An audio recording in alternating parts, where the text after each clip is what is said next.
Hello everyone, welcome to Workstatus. In this video, we are going to talk about the hide activity menu setting. For that, you have to come up to the side menu, click on settings, and under time and apps, you will be able to see hide activity menu.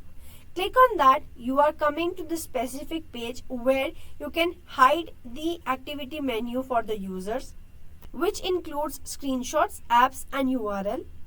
You can do the global settings from here.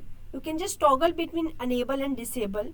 Whichever mode you are choosing, it is going to apply for all of the members inside the organization.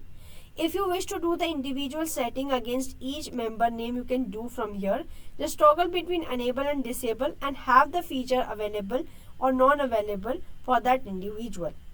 Once you are done with this, it is going to show you the reflection on the side menu where against which the user you have disabled it, the activity menu which includes screenshot, app and URL is not being shown. Thus, we can hide the activity menu for the specific user like this. This was all about the hide an activity menu setting.